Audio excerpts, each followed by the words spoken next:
Hi everyone, my name is Fabiana Amara. I'm a PhD student at the Institut Pasteur, and today I will present our work titled Long-Term SARS-CoV-2 Infection in an Immunocompromised Patient. So I bet you have heard a lot already about SARS-CoV-2 and the new virus that have been emerging during the pandemic, the so-called virus on SARS, for example. You may remember that the first one to emerge was the Alpha variant, that it was detected for the first time on September 2020 in UK, and then quickly spread and now is circulating around the globe.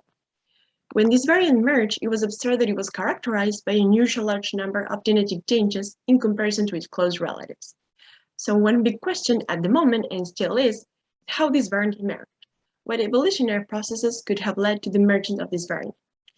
So it has been proposed that this variant could have emerged during long-term infection in immunocompromised patients. Although this type of infections may be rare, and the transmission of the virus from these patients might also be rare, one could think that after weeks of chronic infection, we will ended up with virus populations that are unusually large and genetically diverse. Also, you might remember that back then there was no vaccine available. So often these patients were treated with monoclonal antibodies and convalescent plasma therapy. So all these could just create the perfect scenario for the rapid fixation of mutations through direct selection. So in our hands, we receive a case of an immunocompromised patient that it was infected with SARS-CoV-2. The patient was tested positive for SARS-CoV-2 by the end of April. He was admitted to the hospital at the beginning of May, where he stayed until the beginning of November. During his stay in the hospital, and as you may see from this graph, he tested positive for SARS-CoV-2 until day 131. Also, in an attempt to eliminate infection, he received convalescent plasma therapy.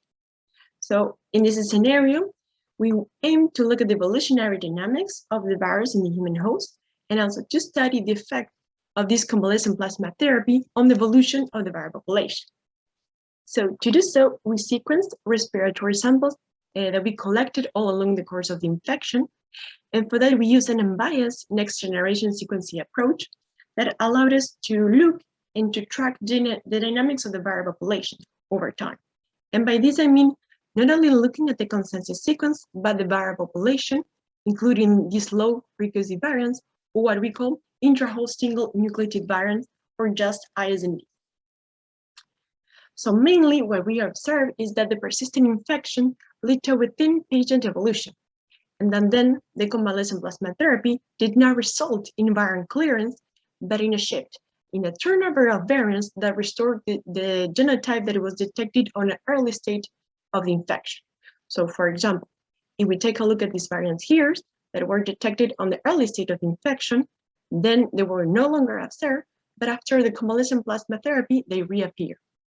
On the contrary, this variant here that appeared to have been accumulated in a later state of the infection after the convalescent plasma therapy are no longer observed. So if you have found this data interesting and you want to take a closer look to it, join me in my poster, the number 69.